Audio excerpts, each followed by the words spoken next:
આદિવાસી વિસ્તારમાં લોકસભાની ચૂંટણી પહેલા નર્મદા જિલ્લામાં ધર્માંતરણનો મુદ્દો ભારે ચર્ચામાં આવ્યો છે।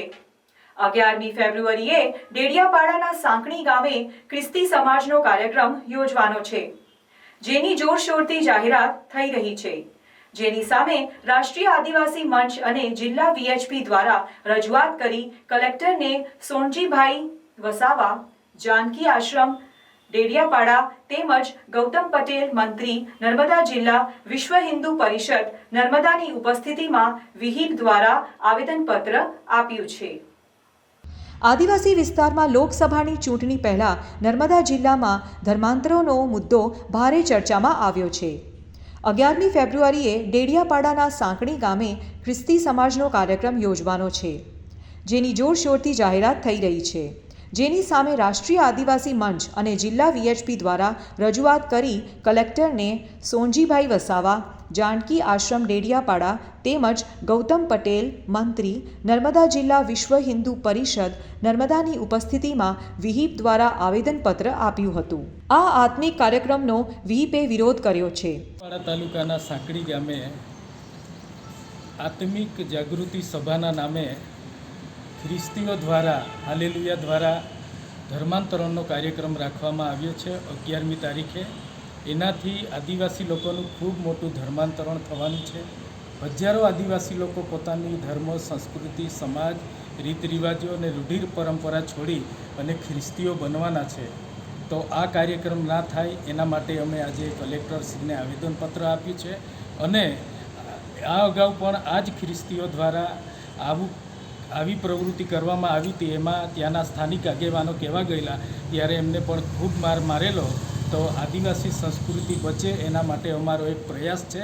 તો આવેદનપત્ર થકી અમારી એવી માંગ છે કે આ કાર્યક્રમ ના થાય, હજારો આદિવાસીનું ધર્મ પરિવર્તન ના થાય એના માટે તકેદારી રાખવા વિનંતી છે।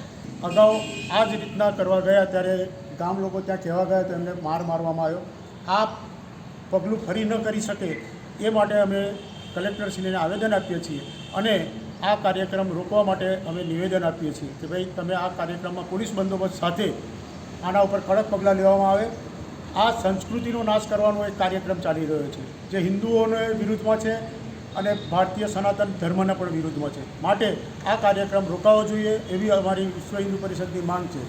મનસુખ વસાવાએ આ અંગે જણાવ્યું હતું કે ખ્રિસ્તી ધર્મ અંગ્રેજો લઈ આવ્યા, મુગલો મુસ્લિમ ધર્મ લઈ આવ્યા, આદિવાસી સમાજ પણ હિન્દુ સંસ્કૃતિ સાથે જોડાયેલા છે। આદિવાસી હિન્દુ હતો અને રહેશે, લોભ લાલચ આપી ધર્મ પરિવર્તન કરાય છે।